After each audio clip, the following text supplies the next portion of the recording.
Well, 7 races in front of us on a mixed card at Galway on Friday evening as the 7-day festival moves into its weekend phase. Again, nothing but interesting racing on Friday evening. Opening at 5:10 with a 2-mile handicap hurdle. And one that certainly jumps out here is the Tony Martin trained Golden Spear. Now, this is a horse I never thought would still be running in this class of handicap hurdle in July of 2017. But he's a horse who won the November handicap, of course, at Leopardstown last season. His best win over hurdles was on heavy ground in the Lartigue at Listowel as a 4-year-old.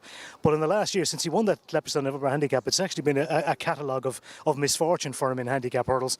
His best run was when he was second in the Boyle Sports to Ice Cold Soul at Leopardstown back in January. But other than that, made a bad mistake at the second last when looking poised to challenge at Fairyhouse over Easter, and a couple of other misfortunes besides. John Fitzpatrick takes £7 off his back in this 5:10 contest, and really he does absolutely stand out in this company.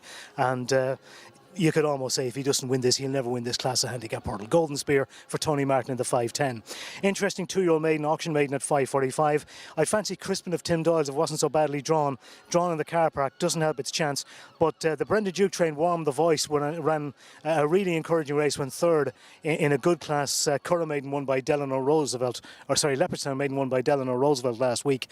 Brendan Duke actually has some very nice 2-year-olds this season, yet to win one. Maybe this one will get him off the mark in the juvenile bracket this season.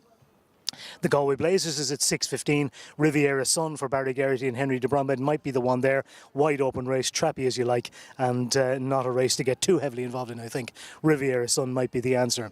Whiskey Sour reappears quickly after winning the amateur handicap here on Monday night in the big 1.5-mile handicap at 6:50. Declan McDonough takes them out, carrying the mandatory £7 penalty. He's gone up £12 in total for that win on Monday night.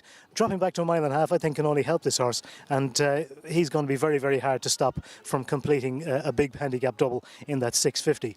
The 7:25 though is a 1.5 miles of Phillies maiden. The one I like here is the Joseph Bryan trained High Language, ridden by his brother Donica. This one ran a really eye-catching race when he was third in a 9 furlong, I think it was, at Goran Park last month, doing its best work at the finish. Had to be switched to the inside rail inside the final furlong. Ran on well. Will certainly appreciate the step up in trip, and I think there's a hell of a good chance of landing that Phillies maiden at 7:25. The 7:55 is a mile handicap. Empress Lila represents Sheila Lavery here with Gary Carroll on board. Might just be the answer to this race, Empress Lila. She was drawn in the car park when running well here earlier in the week. Finished just in front of her stable companion Desert Dreamer, who takes her on again in this race. She's not that much better drawn here tonight, to be honest, but she's drawn 11 of 18, which is better than being drawn 14 of 14 as she was here last time, and she ran well here the other night. I think she could win that 7:55. And the 8:25 is a 1.6 mile amateur riders race. This looks to be a toss-up between Renetti for Willie Mullins and the Gerlines trained Sandstorming.